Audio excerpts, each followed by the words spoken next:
Hello friends, स्वागत है मेरे चैनल मल्टीपल चॉइस क्वेश्चन पे। और आज हम लोग क्लास 10th का इंपॉर्टेंट एमसीक्यूज करने वाले हैं जो कि केमिस्ट्री से रिलेटेड है। और जो आप लोग को जो मल्टीपल चॉइस क्वेश्चन का जो एग्ज़ाम होने वाला है नवंबर दिसंबर में, तो ये उसी के बेस पर रहेगा सारा का सारा क्वेश्चन, जो कि लगभग लगभग ऐसा ही क्वेश्चन आपको एग्ज़ाम में मिलेगा देखने को। ठीक है, तो चलिए शुरू करते हैं। केमिस्ट्री का फर्स्ट चैप्टर है ये, केमिकल रिएक्शंस एंड इक्वेशंस का 25 क्वेश्चंस है। ये सवाल बहुत ही इंपॉर्टेंट है, इजी से लेके हार्ड तक का सवाल मैंने लिया है इसमें। ठीक है, तो चलिए शुरू करते हैं। पहला सवाल है, which of the following does not evolve a chemical change. Chemical change नहीं है इसमें से, कौन सा नहीं है केमिकल चेंज? तो डाइजेशन ऑफ फूड, प्रोसेस और respiration, burning of candle wax, melting of candle wax है ऑन हीटिंग। तो बस आपको इतना एग्जांपल याद रखना है। ये सारा एग्जांपल जो मैंने लिखा है येलो कलर में, वो केमिकल रिएक्शंस है। तो केमिकल रिएक्शन क्या क्या है? Souring of milk, formation of curd, दही का जमना और दूध का खट्टा होना।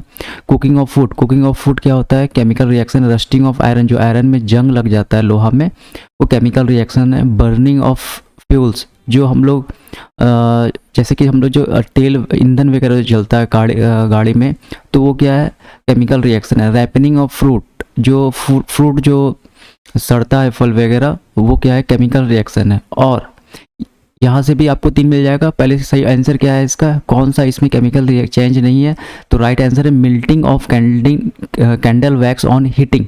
इसका मतलब डाइजेशन ऑफ फूड क्या है? केमिकल चेंज है। प्रोसेस रिस्पिरेशन क्या है? केमिकल चेंज है।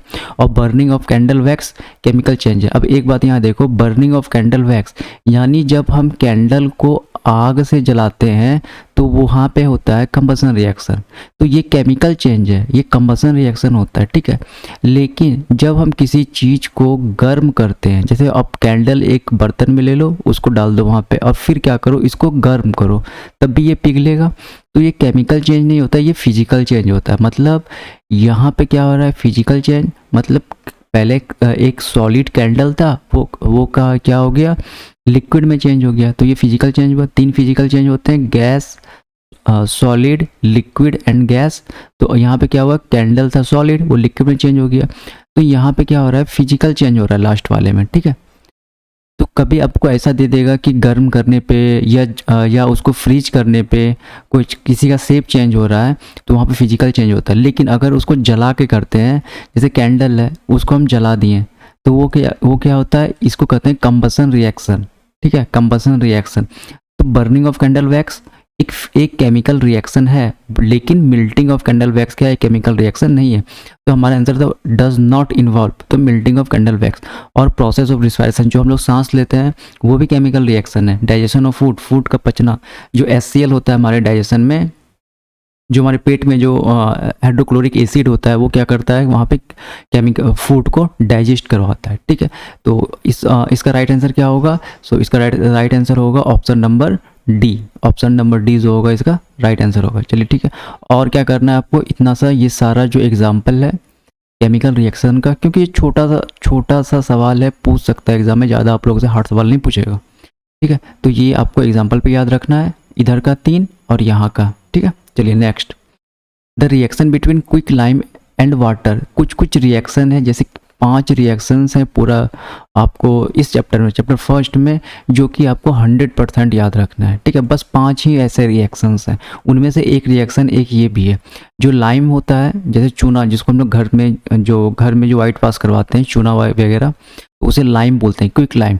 और इसका केमिकल नेम क्या है? Calcium oxide. ठीक है, तो इसी का रिएक्शन वाटर के साथ होता है, तो क्या बनता है? कैल्शियम हाइड्रोक्साइड, जिसको हम सिलिक लाइम बोलते हैं। ठीक है, तो अब देखिए सवाल क्या कर रहा है, the reaction between quick lime and water is characterised by. जब क्विक लाइम का वाटर के साथ रिएक्शन करवाते हैं, तो कैसे पता चलता है कि वो रिएक्शन हुआ है? ठीक है, evolution of hydrogen gas, formation of slaked lime, precipitate, change in temperature, change in colour of product. तो इसका राइट आंसर क्या होगा? Change in temperature. कैसे? बहुत कॉमन सब लोगों ने देखा होगा, जब हम वाइट जो क्विक लाइम को हम लोग वाटर में डालते हैं, तो पानी कैसा हो जाता है? गर्म हो जाता है। ठीक है, इसका मतलब जो कोल्ड वाटर है वो हॉट में चेंज हो गया, मतलब हीट निकलता है। तो यही पहचानने का तरीका है किसका?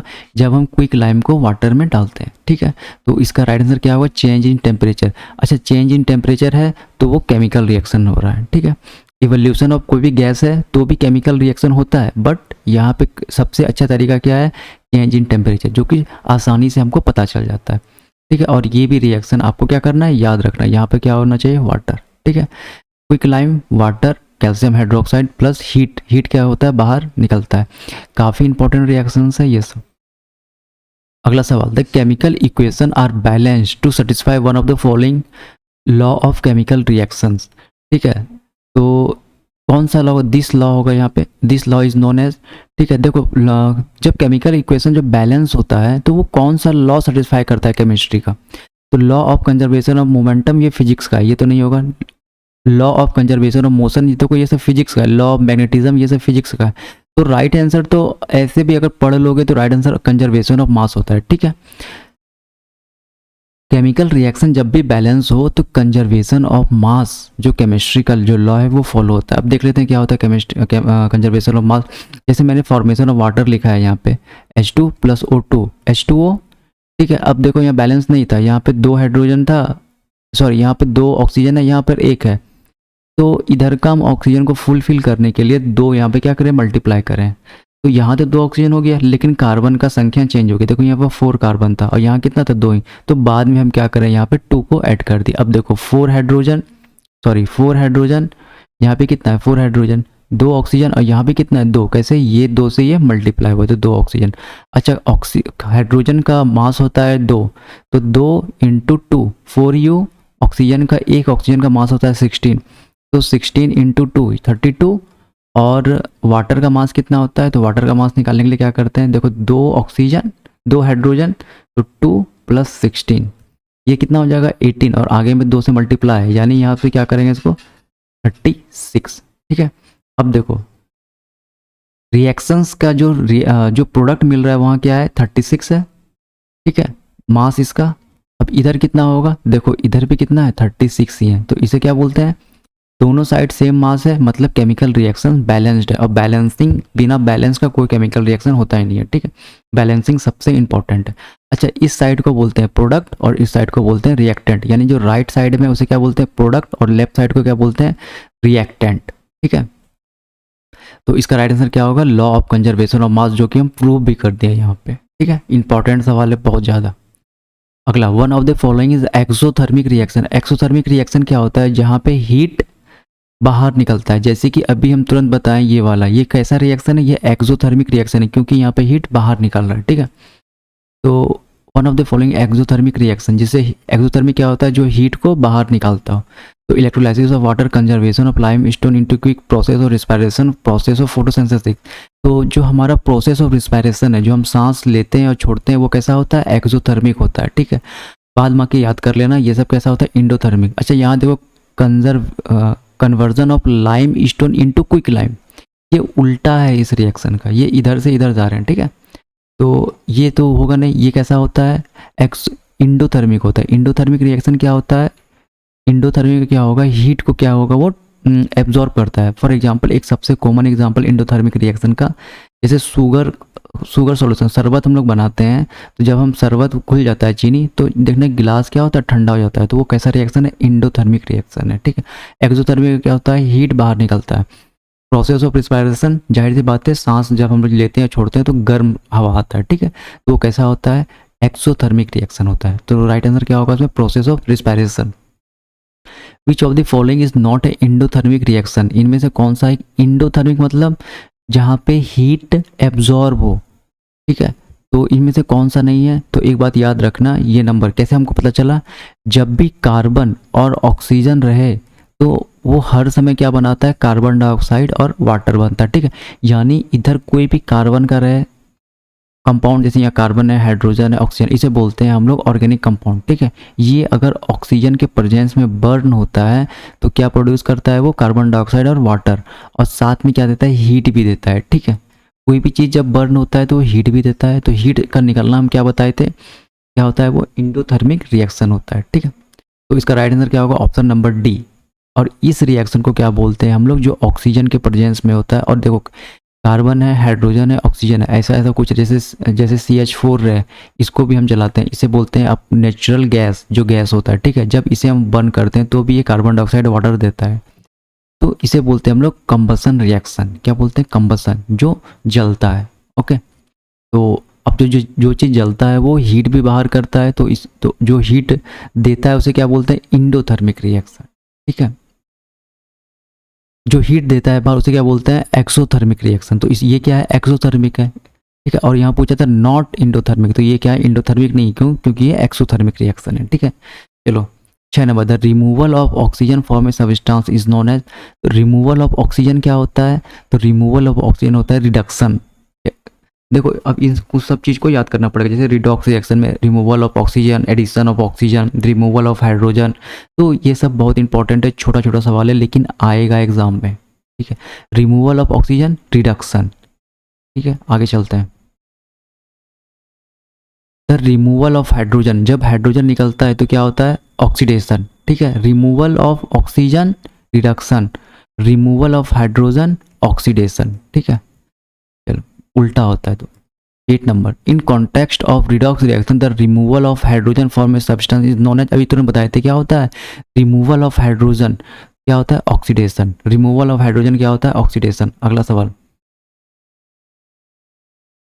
The chemical reaction involve in the corrosion. Corrosion मतलब जो जंग लग जाता है लोहा में। ठीक है, corrosion of iron metal is that oxidation as well. अच्छा, ये सारा रिएक्शन जो डिस्प्लेसमेंट, कॉम्बिनेशन, कॉम्बिनेशन, फिर यहाँ कॉम्बिनेशन यानी ऑक्सीडेशन, कॉम्बिनेशन, या ये जितना रिएक्शन है ये आगे इसका न्यूमेरिकल है, आगे इसका ऑब्जेक्टिव मैंने लिया इसी के अभी ही। ठीक है, जो 25 क्वेश्चन है। ठीक है, तो अभी देख लो, बाद में समझ जाओगे। ठीक है, तो क्या कर रहा था? Chemical reaction involve in the corrosion of iron metal. देखो ये हो रहा है रिएक्शन किसका है? कोरोजन ऑफ आयरन मेटल का। देखो ये आयरन है, ये ऑक्सीजन है हमारे नेचर में, और वाटर। जाहिर सी बात है कोई भी लोहा में जंग कब लगता है? जब वो वाटर के प्रेजेंस और ऑक्सीजन के प्रेजेंस में हो। तो जब इतना बड़ा रिएक्टेंट हो और ओनली सिंगल प्रोडक्ट हो, देखो 1 2 3 4 भी हो सकता है, या एटलीस्ट 2 हो सकता है, इधर 2 भी हो सकता है, 4 भी हो सकता है, 3 भी हो सकता है। जब इतना बड़ा रिएक्टेंट और सिंगल प्रोडक्ट हो उसे बोलते हैं कॉम्बिनेशन रिएक्शन। क्या बोलते हैं? कॉम्बिनेशन रिएक्शन, कॉम्बाइन हो जाता है। ठीक है, तो ये तो कॉम्बिनेशन रिएक्शन है, साथ में क्या हो रहा है? यहाँ पे ऑक्सीजन भी ऐड हो रहा है। ठीक है, तो ये कौन सा हो जाएगा? Option number C. कैसा? एक तो ऑक्सीजन का जुड़ना क्या होता है? ऑक्सीडेशन, और साथ में ये क्या हो रहा है? कॉम्बाइन भी हो रहा है, तो कॉम्बिनेशन रिएक्शन। जाहिर सी बात है अगर थ्योरी पढ़ लिए होगे अच्छे से तो ये सारा सवाल लग गया होगा। ठीक है, लेकिन फिर भी अभी हम कॉम्बिनेशन का, ऑक्सीडेशन क्या होता है, ये सब का न्यूमेरिकल ऑब्जेक्टिव हम लिए हैं। ठीक है, अगला सवाल, option number C right answer होगा इसका। 10 number, the term use to indicate development of unpleasant smell and taste in fat and oil containing food due to the aerial oxidation of. जो पैकेट वाला जैसे कि बाहर में कोई बाहर में जैसे कोई खाना वगैरह छोड़ देते हैं तो एक दिन के बाद क्या होता है? उसमें कोई खट्टा सा स्मेल आता है। ठीक है, और जैसे फैट का या ऑयल का, जैसे सब्जी वगैरह बना के छोड़ दोगे तो क्या होता है? वो पहले तो उसे वही फूंद जैसा आ जाता है और क्या होता है? स्मेल आने लगता है उसे, खट्टा खट्टा। तो वो किस कारण से होता है? तो वो कैसे होता है? उसका सही उत्तर क्या होगा? रेंसिडिटी। सही आंसर क्या होगा उसका? रेंसिडिटी। रेंसिडिटी क्या होता है? ऑक्सीडेशन ही होता है ये। ठीक है, ये क्या होता है? ऑक्सीडेशन ही होता है। तो इसका राइट आंसर क्या होगा? रेंसिडिटी। ठीक है, जैसे अभी बताए थे आप, रस्टिंग ऑफ आयरन, ये जो आयरन में जंग लग जाता है, कोरोजन, वो कैसा होता है? ऑक्सीडेशन होता है। तो ठीक इसी तरह रेंसिडिटी भी क्या है? ऑक्सीडेशन ही होता है। ठीक है, तो इसका राइट आंसर क्या होगा? रेंसिडिटी, जो कि बहुत इंपॉर्टेंट है।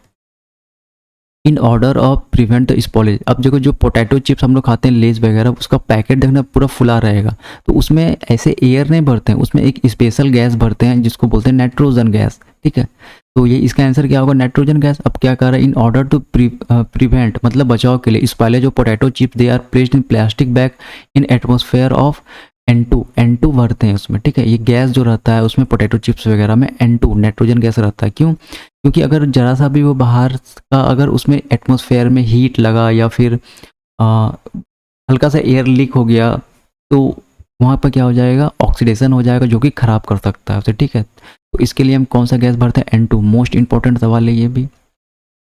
12 consider the following equation in a chemical reaction of metal M। ये मेटल M है, ये केमिकल रिएक्शन है, ठीक है। अब ये कैसा रिएक्शन है, देखो अब इस सवाल से अच्छा खासा समझ जाओगे। अभी तुरंत बताए थे कि जब रिएक्टेंट दो रहे और प्रोडक्ट सिंगल सिंगल मिले तो क्या होता है, कॉम्बिनेशन, ये कॉम्बाइन करके। तो देखो कॉम्बिनेशन कहाँ कहाँ पर है, यहाँ पर है कॉम्बिनेशन और एक यहाँ पे कॉम्बिनेशन, यानी A नंबर और D नंबर ही सही होगा। अच्छा अब देखो क्या हो रहा है, ऑक्सीजन ऐड हो रहा है, तो ऑक्सीजन का ऐड होना क्या होता है, ऑक्सीडेशन। तो combination reaction as well as oxidation reaction, ठीक है।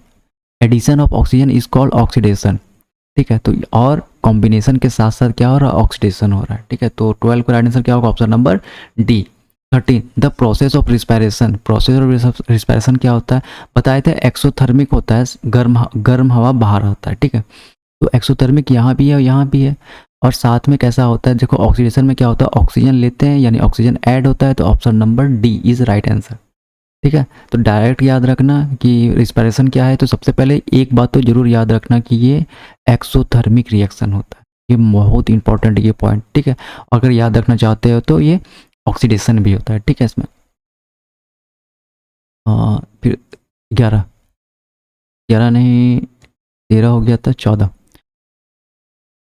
Which of the following can be decompose by action of light. अब बताए थे 5 से 6 रिएक्शन याद रखना है, तो उसमें से ये दोनों रिएक्शन भी दोनों सेम टाइप का रिएक्शन है। तो कह रहा है कौन सा ऐसा इसमें से कौन सा ऐसा कंपाउंड है जिसको हम लाइट में ले जाने के बाद वो क्या होता है, डिकम्पोज हो जाता है। देखो यहाँ भी डिकम्पोजिशन रिएक्शन क्या होता है, कॉम्बिनेशन का उल्टा।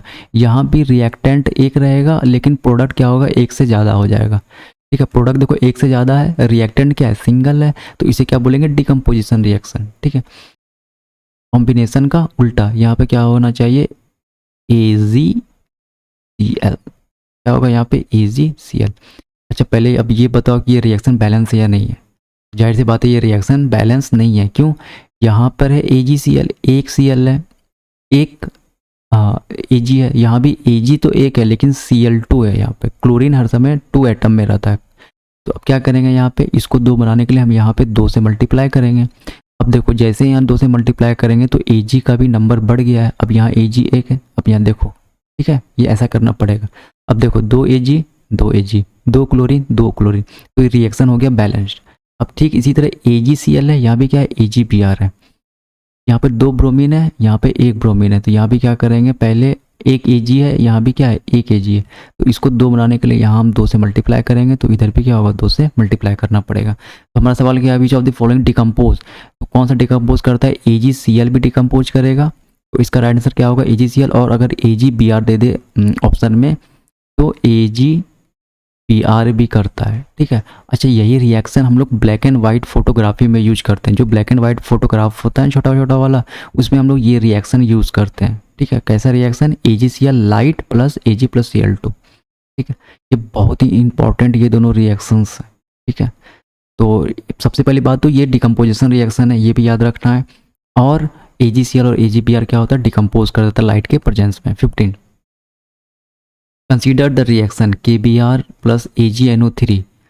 अब यहाँ क्या हो रहा है, KNO3 प्लस AgBr हो गया, देखो पलट गया, क्या पोटासियम इसके साथ इसके पास आ गया और ये जो सिल्वर है ये इसके पास आ गया। देखो Ag यहाँ चले गया Br के पास और पोटासियम क्या हो गया इसके पास, तो इसको बोलते हैं डबल डिस्प्लेसमेंट रिएक्शन। 2 डिस्प्लेस करेगा तो क्या होता है, डबल डिस्प्लेसमेंट रिएक्शन, ठीक है। देखो यहाँ पे होगा प्लस चार्ज, Br पे माइनस चार्ज।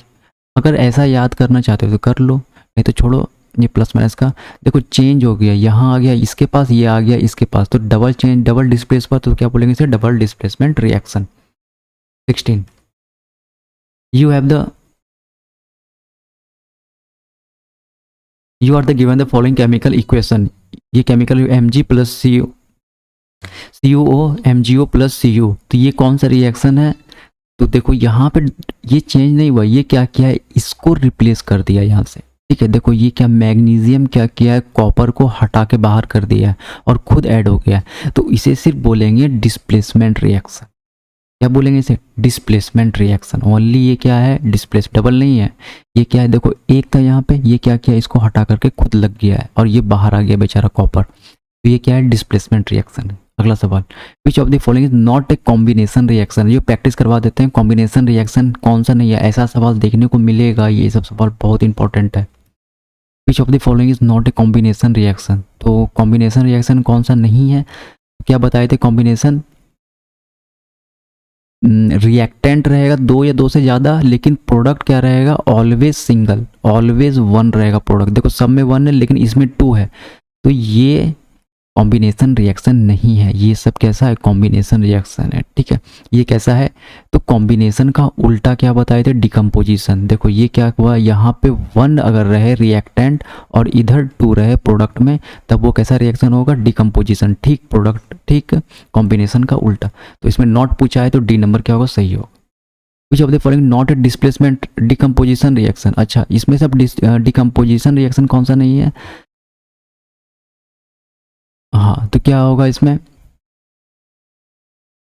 देखो डिकम्पोजिशन क्या बताए थे, इधर एक रहे रिएक्टेंट, रिएक्टेंट सिंगल रहे और प्रोडक्ट दो हो सकता है।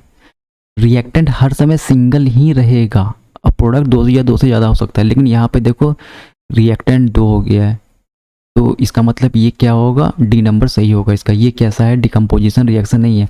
फिर ये कौन सा रिएक्शन है, देखो जिंक क्या किया है, खुद यहाँ आके लग गया, कॉपर को बाहर कर दिया है, तो ये डिस्प्लेसमेंट रिएक्शन है, single displacement reaction.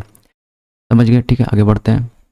19, which of the following is not a displacement reaction. अब इसमें से डिस्प्लेसमेंट रिएक्शन कौन सा नहीं है, तो देखो ये Mg, ठीक है, यहाँ पे देखो क्या सब तो सबको रिप्लेस कर रहा है, देखो Mg इसको रिप्लेस कर दिया है, Fe भी इसको रिप्लेस कर दिया कॉपर को, फिर कॉपर भी Fe को रिप्लेस करेगा, कॉपर भी आयरन को रिप्लेस कर रहा है, और यहाँ क्या कर रहा है, आयरन भी हाइड्रोजन को रिप्लेस कर रहा है। तो एक बात याद रखना, जिसको रिएक्टिविटी सीरीज याद है मेटल से नॉन मेटल का, वो एक सवाल आराम से कर देगा। ऐसा कोई रिएक्शन नहीं होता है लाइफ में, ठीक है, ऐसा कोई भी रिएक्शन नहीं है। कॉपर कभी भी आयरन को डिस्प्लेस नहीं कर सकता है रिएक्शन में, क्यों, क्योंकि कॉपर जो होता है वो लेस रिएक्टिव होता है आयरन से। और अगर एक बात याद रखना कि कॉपर का हम लोग क्या करते हैं, यहाँ पे मैन्युफैक्चर करते हैं इसमें, ठीक है, कॉपर बनाते हैं, कॉपर कॉस्टली मेटल होता है, तो कॉपर का ही हम लोग मैन्युफैक्चर करते हैं, इसीलिए कॉपर हर समय प्रोडक्ट में देखने को मिलेगा साइड में, लेकिन कॉपर कभी भी आयरन को डिस्प्लेस नहीं कर सकता। तो ये क्या होना चाहिए, नो रिएक्शन। इसका मतलब ये क्या, डिस्प्लेसमेंट रिएक्शन नहीं है, ये डिस्प्लेसमेंट रिएक्शन तो नहीं है, यहाँ पे नो रिएक्शन होना चाहिए, ये कोई रिएक्शन ही नहीं करेगा। ठीक है, तो सी नंबर क्या होगा, राइट आंसर होगा इसका। 20, व्हाट हैपन व्हेन डाइल्यूट, ये भी काफ़ी इंपॉर्टेंट रिएक्शन होने वाला है। What happen when dilute hydrochloric acid added to iron filings. Iron filing मतलब क्या था, छोटा छोटा टुकड़ा लोहा का। तो कह रहा है कि जब हम डाइल्यूट HCl में, इसे क्या बोलते हैं, HCl में जब हम आयरन का छोटा छोटा टुकड़ा डालते हैं तो कैसा रिएक्शन क्या होता है वहाँ पे। तो देखो ये रिएक्शन है, HCl Fe क्या बनाता है, FeCl2 प्लस हाइड्रोजन गैस निकलता है, इसे बोलते हैं आयरन क्लोराइड और इसे बोलते हैं हाइड्रोजन गैस। ये रिएक्शन फिक्स्ड है। Fe क्या करेगा, हाइड्रोजन को रिप्लेस कर देगा, ठीक है, और इसके साथ क्या आएगा, FeCl2।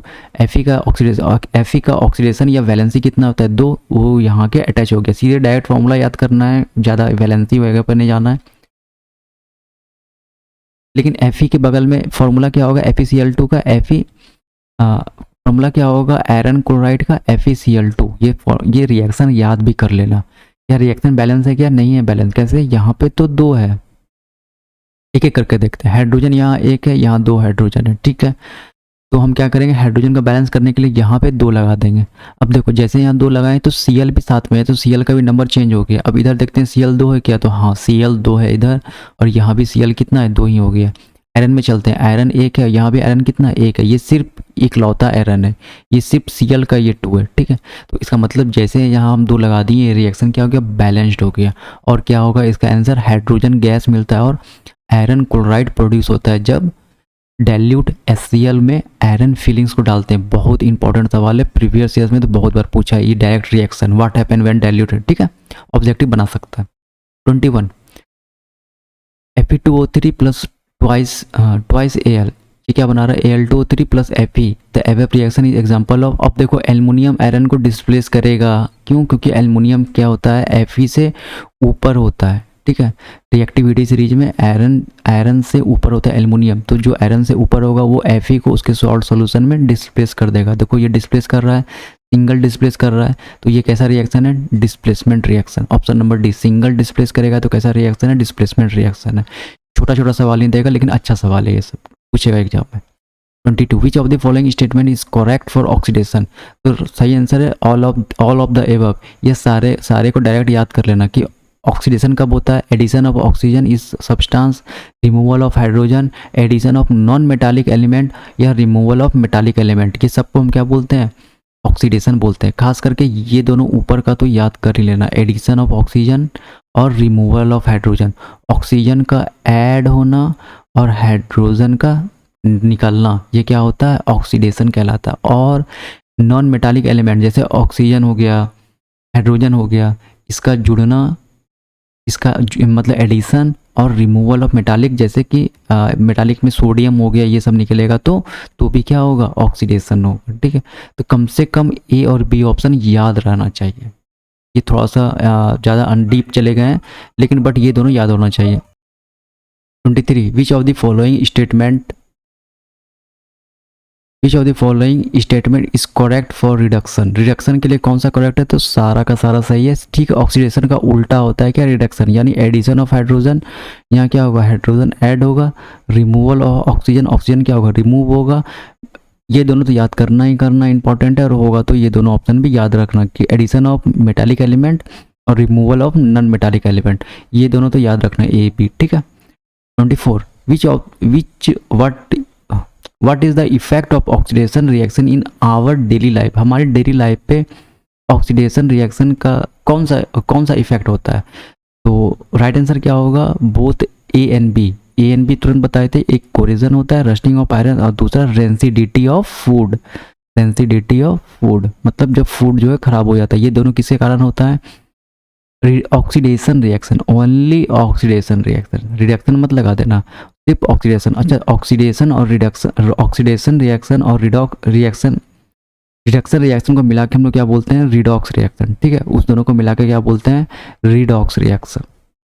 ठीक है, री से हो जाता है यहाँ तक रिडक्शन और ऑक्स से हो जाता है ऑक्सीडेशन। तो इसका ऑप्शन क्या होगा, बोथ ए एंड बी क्या होगा, राइट आंसर होगा। 25 तो और लास्ट क्वेश्चन है, ये भी काफ़ी इंपॉर्टेंट रिएक्शंस होगा कि जब हम मैग्नीशियम को एयर में बर्न करते हैं तब क्या होता है। इसका बैलेंस केमिकल रिएक्शंस लिखने के लिए पूछेगा, तो इसमें से कौन सा बैलेंस केमिकल इसका इक्वेशन है। तो यहाँ मैग्नीशियम है, यहाँ पर हम क्या कर रहे हैं, एयर में उसको बर्न कर रहे हैं, तो फॉर्म क्या होता है, मैग्नीशियम ऑक्साइड। ये किस टाइप का रिएक्शंस है, लास्ट 25 नंबर, ये किस टाइप का रिएक्शन है ये बताना है आप लोगों को कॉमेंट में। ठीक है, तो ये किस टाइप का रिएक्शन है कमेंट करिएगा। तो देखो अब यहाँ पे बैलेंस है या नहीं है, देखते हैं कौन सा इसमें बैलेंस है, ए बी सी डी या फिर सारा बैलेंस है। यहाँ देखो एक मैग्नीशियम है, यहाँ पे एक मैग्नीशियम है। ठीक है, यहाँ पे 2 ऑक्सीजन है, यहाँ तो एक ही ऑक्सीजन है, तो ये बैलेंस नहीं है। तो ये तो बैलेंस नहीं है। सेकंड बी नंबर ऑप्शन देखते हैं, यहाँ क्या करें, ट्वाइस mg O2 MgO। देखो यहाँ पे 2 मैग्नीशियम है और 2 ऑक्सीजन है, यहाँ तो सिर्फ एक दिख रहा है। ठीक है, अब देखो सी नंबर जो कि राइट आंसर है, ट्वाइस मैग्नीशियम, यहाँ भी कितना है, 2 मैग्नीशियम, ये 2 ऑक्सीजन, और यहाँ भी कितना है, 2 ऑक्सीजन। कैसे, ये भी बताता है number of atoms. 2 magnesium atom है यहाँ भी 2 मैग्नीशियम एटम है, यहाँ पे 2 ऑक्सीजन एटम है, और यहाँ भी कितना है, 2 ऑक्सीजन एटम है। तो ऑप्शन नंबर सी क्या होगा, करेक्ट आंसर होगा। ठीक है, तो ये आपका था 25 इंपॉर्टेंट MCQs केमिस्ट्री का फर्स्ट चैप्टर क्लास 10th, जो कि काफ़ी इंपॉर्टेंट MCQs है। 25 में से जो अच्छा से कर लेगा, 1 सवाल या 2 सवाल यहीं से उसको मिल जाएगा। मैंने सारा छोटा से बड़ा हार्ड भी सवाल इसमें लिया है, छोटा भी सवाल लिया है, सारा सवाल लिया है। ठीक है, तो इस वीडियो में इतना ही, थैंक यू।